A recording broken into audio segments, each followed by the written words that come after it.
കോഴിക്കോട് ബേപ്പൂർ ഹാർബറിൽ തൊഴിലാളിയെ മർദ്ദിച്ച ശേഷം മത്സ്യബന്ധന ബോട്ട് തട്ടിയെടുത്തതായി പരാതി. 40 ലക്ഷം രൂപ വില വരുന്ന ബോട്ടാണ് തട്ടിയെടുത്തത്.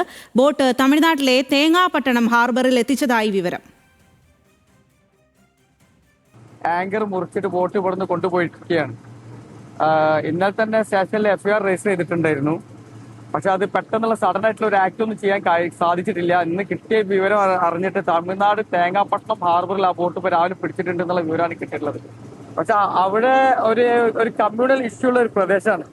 നമ്മൾ പലപ്പോഴും ഇങ്ങനത്തെ കാര്യങ്ങളുമായി തമിഴ്നാടുമായി ബന്ധപ്പെട്ടിടത്തോളം നമുക്ക് പരാജയമാണ് സംഭവിച്ചിട്ടുള്ളത്. രതീഷ് വാസുദേവനാണ് കൂടുതൽ വിവരങ്ങളുമായി ചേരുന്നത്. രതീഷ്, ഒരു ബോട്ട് തന്നെ തട്ടിയെടുത്തുകൊണ്ട് പോയിരിക്കുകയാണ് എന്നുള്ളതാണ് ഇപ്പോൾ അവർ പറയുന്നത്. ഇതിന് പിന്നിൽ ആരാണ് എന്നാണ് പറയുന്നത്. അതുപോലെ തന്നെ അവർ പറയുന്നുണ്ടല്ലോ അവിടെ ആ പ്രദേശത്ത് അത്ര കാര്യങ്ങൾ അത്ര സുഗമമല്ല എന്നുള്ളത്. സ്വാതി, തീർച്ചയായും ഡിസംബർ 24 അർദ്ധരാത്രിയാണ് ഇത്തരത്തിൽ ബോട്ട് ഹാർബറിൽ നങ്കൂരമിട്ടിരുന്ന ബോട്ട് ഒരു സംഘം മോഷ്ടിച്ചതെന്നാണ് ഇപ്പോൾ ലഭിക്കുന്ന പ്രാഥമിക സൂചനകൾ. ഈ ബോട്ടിലുണ്ടായിരുന്ന കാവൽ കിടന്ന തൊഴിലാളിയെ ഉൾപ്പെടെ മർദ്ദിച്ച ശേഷം അദ്ദേഹത്തിൻ്റെ മൊബൈൽ മോഷ്ടിച്ച ശേഷമാണ് അദ്ദേഹത്തെ മറ്റൊരു ബോട്ടിലേക്ക് തള്ളിയിട്ട ശേഷമാണ് ഈ ബോട്ടുമായി ഈ സംഘം കടന്നു കളഞ്ഞത്.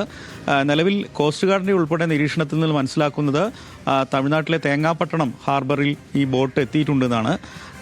ഈ ബേപ്പൂർ സ്വദേശിയായ ഷമീമിൻ്റെ ഉടമസ്ഥയിലുള്ളതാണ് ബോട്ട്. ഏതാനും മാസങ്ങൾക്ക് മുമ്പാണ് ഒരു പഴയ ബോട്ട് 40 ലക്ഷം രൂപ കൊടുത്ത് അദ്ദേഹം വാങ്ങിയത്.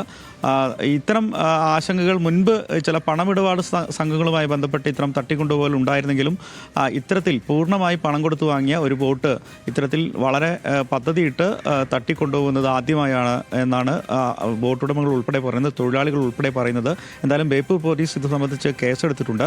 ആരാണ് ഈ തട്ടിക്കൊണ്ടുപോകുന്നതിന് പിന്നിലുള്ള സംഘത്തെ സംബന്ധിച്ച് പ്രാഥമിക സൂചനകൾ ലഭിച്ചിട്ടില്ല. അത് വിശദമായി പരിശോധിക്കണമെന്നാണ് പോലീസ് പറയുന്നത്. എന്തായാലും ബേപ്പൂർ പോലീസ് ഇത് സംബന്ധിച്ച പരിശോധന ആരംഭിച്ചു കഴിഞ്ഞു. ഇത് സംബന്ധിച്ച കോഴിക്കോട് ബേപ്പൂരിൽ നിന്നുമാണ് ബോട്ട് തട്ടിക്കൊണ്ടുപോയി എന്നുള്ളൊരു പരാതി ഉയരുന്നത്.